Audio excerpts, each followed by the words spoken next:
Why was Ms Yingluck on trial? Thailand's political trial of the decade explained. In an unexpected development last Friday, Thailand's former Prime Minister Yingluck Shinawatra secretly left the country just as she was due to appear for a verdict on criminal charges. The verdict has now been postponed until 27 September. The former Prime Minister was charged with negligence, essentially failing to prevent excessive losses and corruption in a rice subsidy scheme under her administration. If found guilty, she faces up to 10 years in prison. Ms Yingluck's government was toppled by the military in 2014, and she was impeached over her role in the rice scheme 1 year later. Ms Yingluck was elected Prime Minister in 2011 and is the sister of former PM Thaksin Shinawatra, who was ousted by the military in 2006. Like her brother, who remains a dominant influence over the Pheu Thai party, she introduced populist policies which won her strong support in the mainly rural north and northeast. One of those policies was a scheme to buy farmers' rice crops for a generous price. The military government says it cost the state at least $8 billion and was mired in corruption.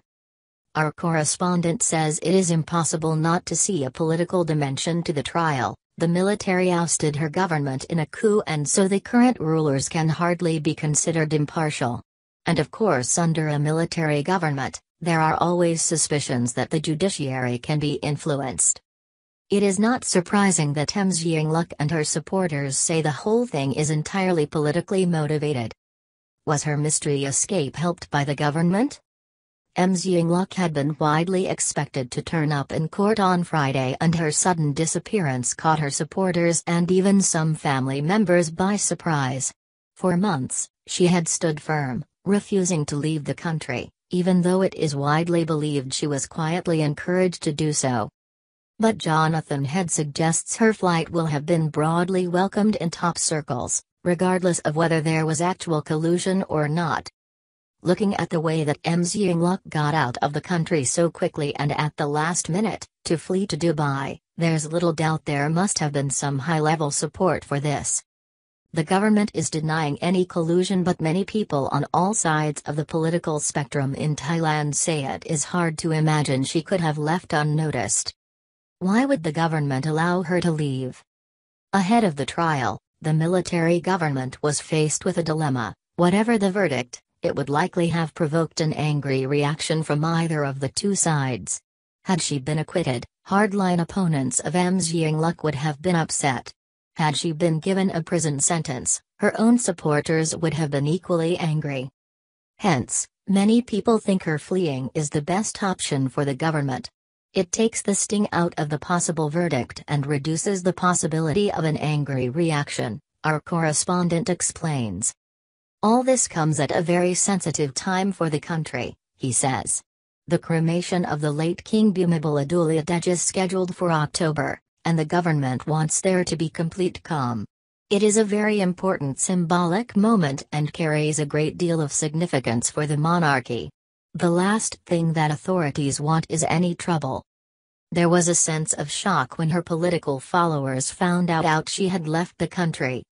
Her Pheu Thai party has won every election since 2001 but now faces a problem. There is no one else in the family who could take the leadership role that she and before that her brother Thaksin had filled.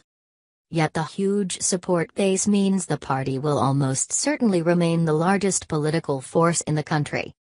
What now for Thai democracy? There's no other party in a position to replace Pheu Thai, our correspondent says. The party has an emotional hold over the north and northeast, making up about 40% of Thailand's voters. But the damage done to Pheu Thai may reduce its chances significantly of being able to form a government. The new constitution, signed into law by the new king in April this year, already diminishes the power of elected parties.